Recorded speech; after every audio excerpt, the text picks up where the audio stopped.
배는 여과일 중에서도 알칼리 성분이 아주 풍부한 음식이에요. 그래서 배의 성분을 보면 여러 가지가 있지만 플라보노이드와 폴리페놀, 펙틴 이런 성분이 아주 많습니다. 배는 알칼뿐만 아니라 비타민C와 식이섬유도 풍부하게 함유하고 있어 건강에 매우 좋은 과일 중 하나입니다.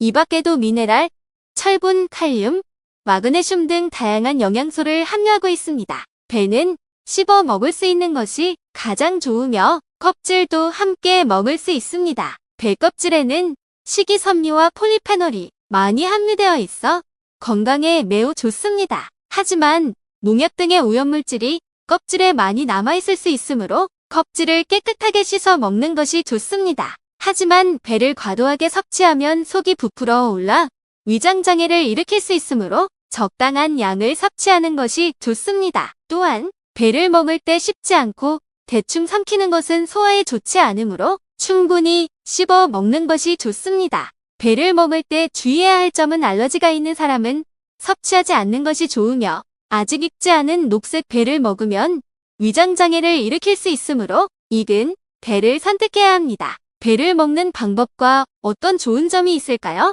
배를 먹을 때는 껍질을 까서 먹기보다는 껍질을 함께 먹는 것이 좋습니다. 배의 껍질에는 섬유질과 다량의 비타민, 미네랄, 항산화물질이 함유되어 있어 건강에 매우 좋습니다. 그러나 배의 껍질은 세척이 필요하기 때문에 깨끗하게 세척해야 합니다. 또한 배를 끓여서 먹을 때에는 작은 조각으로 쪼개서 끓여 먹는 것이 좋습니다. 그리고 배를 끓여서 먹을 때는 껍질과 씨를 함께 먹지 않도록 조심해야 합니다. 배는 소화력 강화에 도움을 주고 변비 예방에 효과적입니다. 또한 포도당과 섬유질이 풍부해 체내 콜레스테롤을 낮추고 혈당 조절에도 도움이 됩니다. 그리고 배에 포함된 폴리페놀류와 비타민C는 항산화 작용을 하여 세포를 보호하고 면역력을 향상시키는 효과가 있습니다. 하지만 배를 먹을 때 주의해야 할 점도 있습니다. 첫째,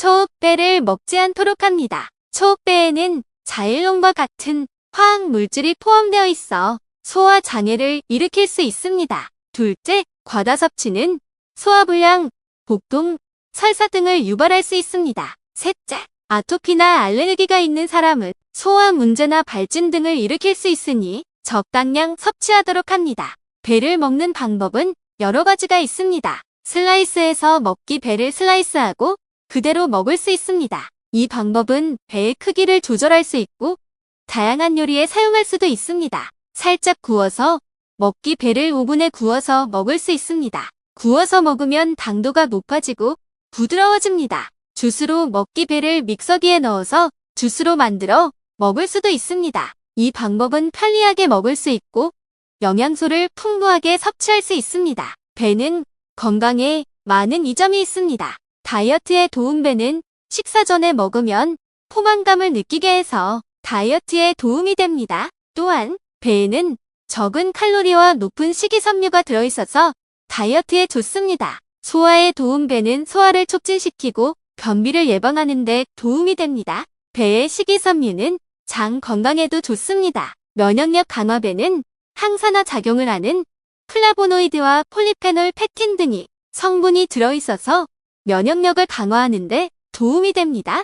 배를 먹을 때 주의해야 할 점도 있습니다. 너무 많이 먹지 않기. 배에는 과당이 많이 들어있어서 과다 섭취하면 혈당을 높일 수 있습니다. 하루 1에서 2개 정도를 적당히 먹는 것이 좋습니다. 노폐물 제거에 도움. 배는 노폐물을 제거하는 데 도움이 됩니다. 하지만 배를 먹기 전에 꼭 씻어서 세균이나 오염물질을 제거해야 합니다.